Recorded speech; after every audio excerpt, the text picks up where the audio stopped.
Je suis Simon-Pierre Thierry. J'ai été élu municipal et membre des comités de communes de ma région. Et j'ai écrit ce livre parce que je souhaite dire que je ne suis pas très en accord avec le climat misérabiliste dont les gens parlent à propos des campagnes.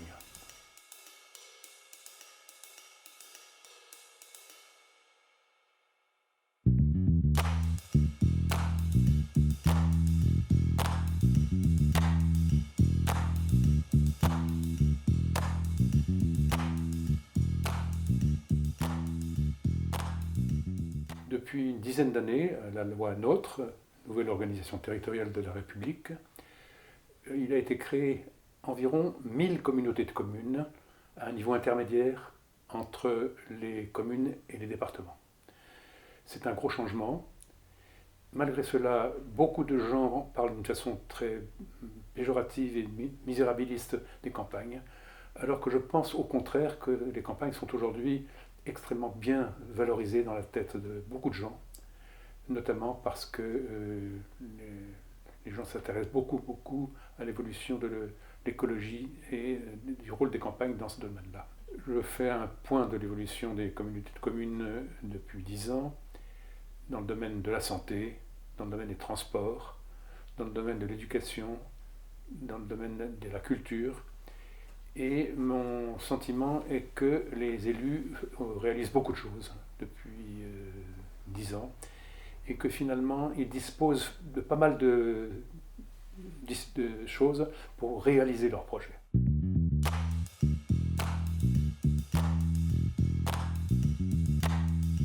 En même temps, le simple transfert des ressources pour remplacer les transferts de responsabilité ne suffisent pas pour améliorer la situation.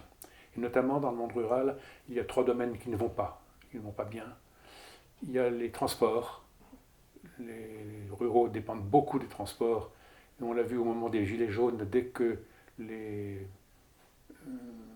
fiscalité met à augmenter le coût, c'est dramatique pour les ruraux. Ça porte sur le revenu sur 400, 500, 600 euros. L'habitat est insuffisant, il y a beaucoup de besoins pour les jeunes ménages, mais aussi pour les travailleurs saisonniers. Et donc, dans nos villages, nous voyons arriver en permanence des gens qui cherchent des logements, il n'y en a pas assez pour satisfaire. Et enfin, il y a un problème, c'est l'environnement, notamment le problème du traitement des déchets définitifs, sur lequel là, les coûts sont trop élevés pour être pris en charge par les collectivités.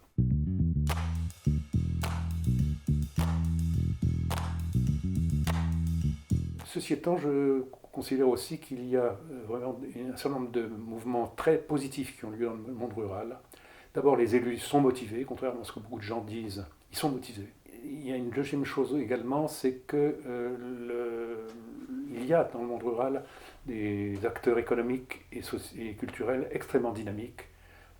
Dans les régions sur lesquelles je suis, il y a beaucoup de gens qui sont des numéros 1 mondiaux dans le domaine des cosmétiques bureaux, dans le domaine des produits alimentaires, dans le domaine de l'agriculture bio. Il y a également des choses très positives, c'est le domaine culturel. Il y a des acteurs extrêmement dynamiques dans le domaine culturel. Et puis, autre chose très positive, c'est la montée en régime des collectifs citoyens, aux côtés des élus, qui sont des collectifs qui se mobilisent sur une charte de façon à faire avancer les choses et pousser les élus à bouger. Un exemple précis, ça a été par exemple le collectif sur les gaz de schiste, où le ministre de l'époque avait accordé à des sociétés comme Schuttpark et Total des autorisations d'exploitation sans concertation, alors que la fracturation des gaz de schiste, c'est quelque chose de dramatique. En fin de compte, ils ont réussi à ce que la loi Hulot interdise définitivement ce système-là. Donc, ces collectifs citoyens, il y en a dans pas mal de domaines.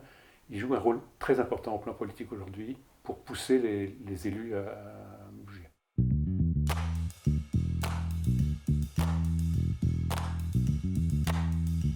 Pour terminer, je peux dire que j'ai 5 grands domaines sur lesquels je souhaite une évolution de la politique rurale en France. Premièrement, poursuivre la dynamique des communautés de communes, mais éviter qu'elles deviennent trop grosses.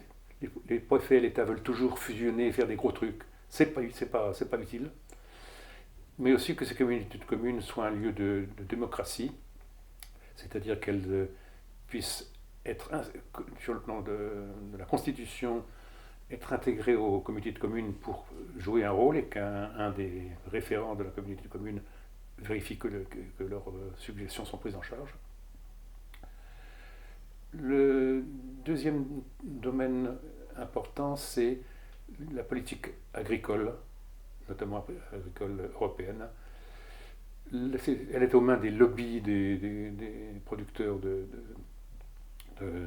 intensifs, alors qu'il faudrait complètement faire évoluer cette politique pour qu'elle pousse au développement du bio, en interdisant les pesticides, en interdisant le retournement des terres qui est très mauvais pour la terre, donc une évolution forte de la politique agricole.